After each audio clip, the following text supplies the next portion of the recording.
하나님을 예배하시는 여러분들에게 주님의 은혜와 평강이 함께 하시기를 주님의 이름으로 축원합니다. 빌라도는 이러지도 저러지도 못한 골치 아픈 예수의 문제를 갈릴리 분봉왕이었던 헤롯 안디바에 속한 사람이라 하여 그에게 넘겨버렸습니다. 하지만 헤롯은 그 예수를 다시 빌라도에게 되돌려 보냈습니다.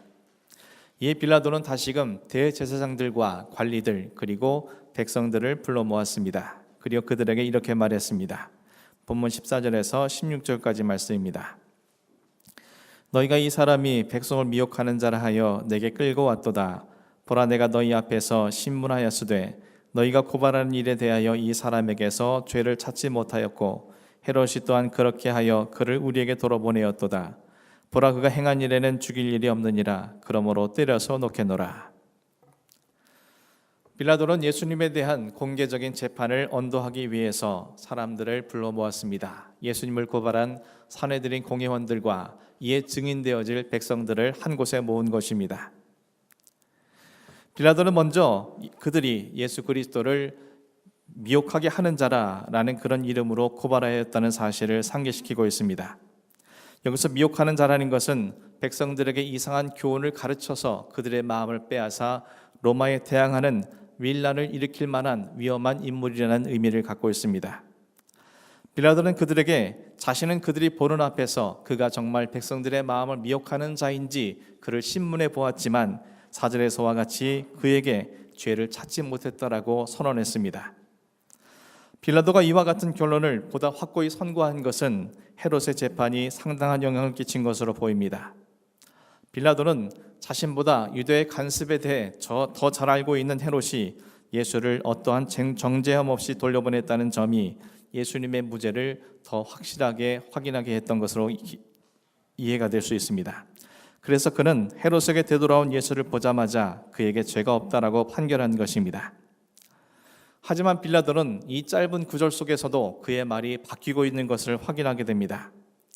그는 처음 예수에게서 죄를 찾지 못했다라고 이야기했지만 얼마 지나지 않아 예수님에게는 죽일 일이 없느니라 라고 말을 바꾸었습니다.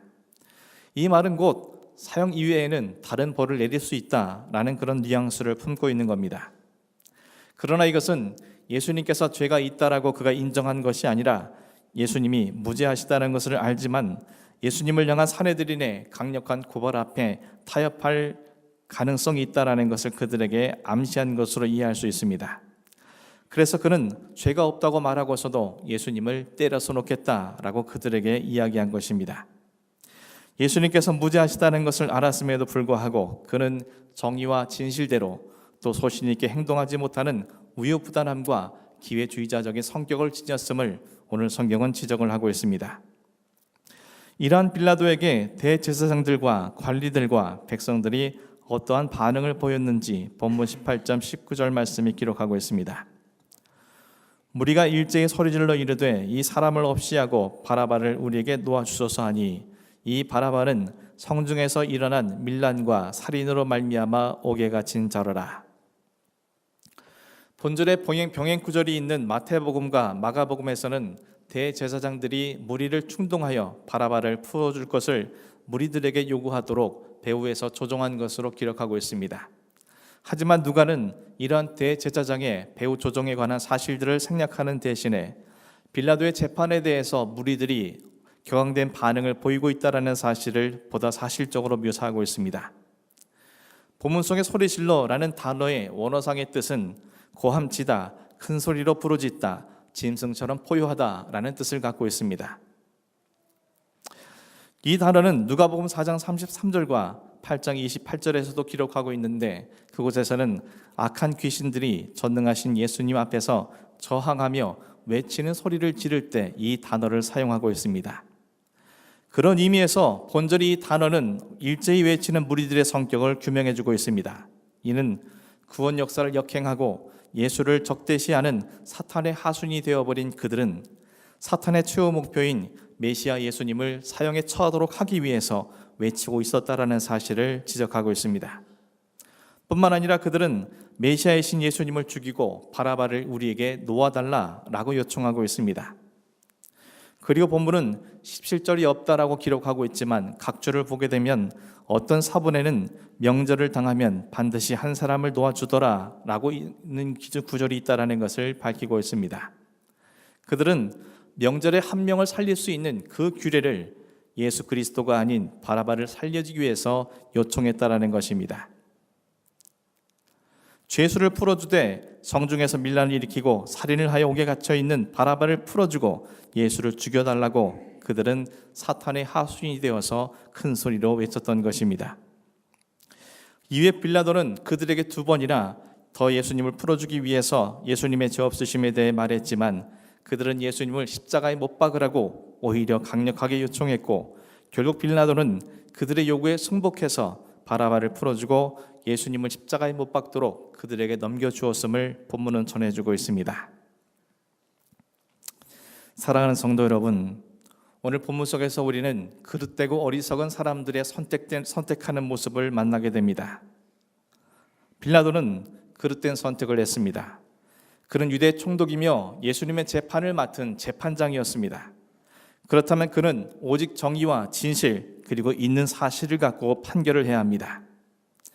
하지만 그는 예수님께서 무죄하시다라는 사실을 알고도 수없이 자신의 입술을 통해서 이 사실을 인정하고 선언까지 했음에도 불구하고 그의 우유부단함과 기회주의적인 그의 성격이 결국 그릇된 선택을 하게 했습니다.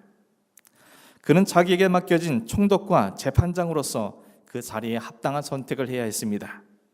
하지만 그는 자신의 자리를 망각한 채 총독과 재판장으로서 절대는 해서는 안 될 정의와 진실을 외면하는 그릇된 선택을 했습니다.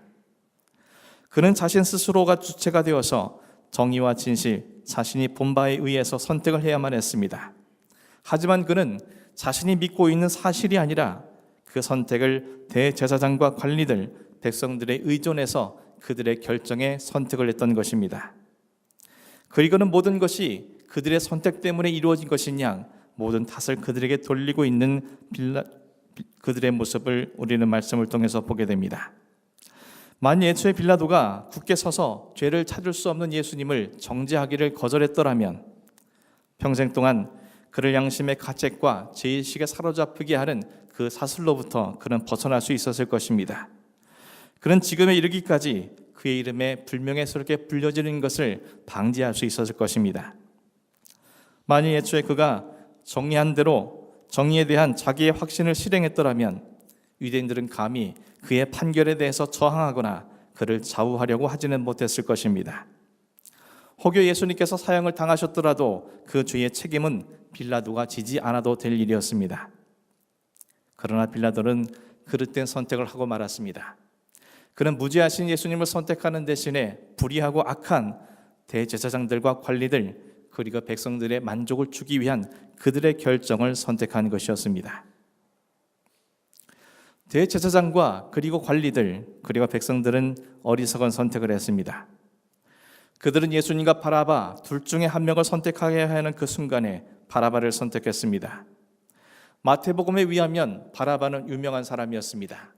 유명하다라는 것은 그가 악명 높은 죄인이었다는 의미입니다. 그는 밀란을 일으켰고 사람을 죽인 사형수였습니다. 밀란을 일으킨 이유에 대해서는 수많은 주장이 있습니다. 하지만 이유가 어찌되었든 간에 자신의 목적을 이루기 위해서 사람을 죽일 정도라면 그가 얼마나 악한 자인지 우리는 능히 짐작할 수 있습니다. 빌라도는 그런 악한 죄와 무죄하신 예수님 사이에 무리들이 당연히 예수를 선택하여 풀어주기를 요청할 것이라 기대했습니다. 하지만 그들은 바라바를 풀어달라고 소리질러 요청했습니다. 왜 그들은 살인자인 바라바를 풀어달라고 했겠습니까? 그처럼 악한 자가 풀려나 자신을 곁으로 돌아온다면 자칫하면 그의 살인의 대상이 자신들이 될 수 있음에도 불구하고 왜 그런 악한 자를 풀어달라고 그들은 요청한 것입니까? 대제사장들과 관리들에게 자신들의 필요한 것은 자신들의 추한 모습을 드러나게 하는 예수가 아니라 자신들과 똑같이 더러운 악한 자들이었습니다. 예수가 표면 위로 드러나면 드러날수록 마치 빛이 비침으로 어두운 곳에 감추어진 더러움이 드러나듯이 자신들의 추한 모습이 드러날 것을 그들은 두려워했습니다.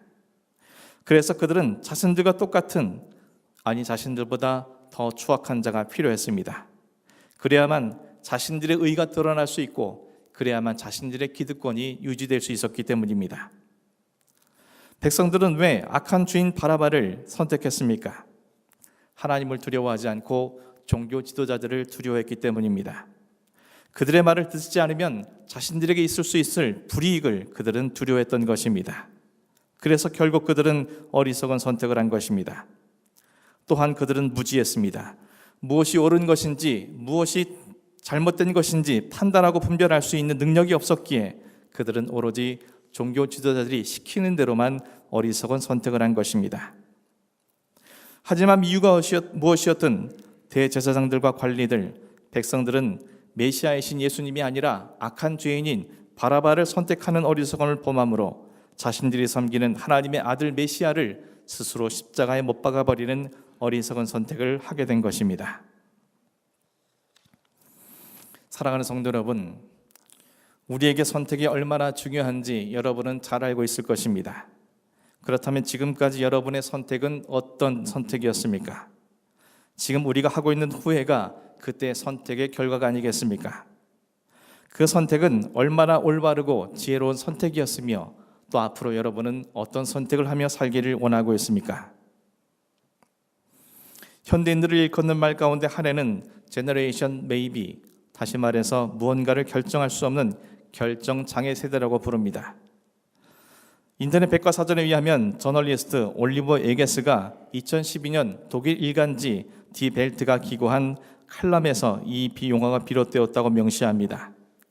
그리고 결정장애 세대란 뭐든지 할 수 있지만 어떤 것에든 만족하지 못하고 방향 없이 갈팡질팡하는 세대를 이르는 말로써 그들이 갖고 있는 특징에 대해서 에게스는 이렇게 말합니다.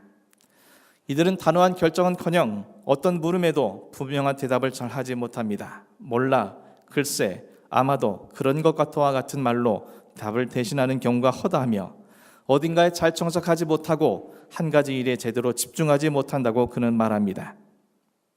자신의 우유부단한 성격 때문에 무엇이 옳고 옳은 선택인지는 알고 있지만 용기가 없어서 나의 선택이 자신이 없기에 다른 사람들의 선택이 무엇인지 눈치를 보기 위하여 어떤 선택이 나에게 더 유리한지 판단이 서지 않아서 이러한 다양한 이유들이 선택과 결정에 장애를 갖게 만든다고 그는 밝히고 있습니다.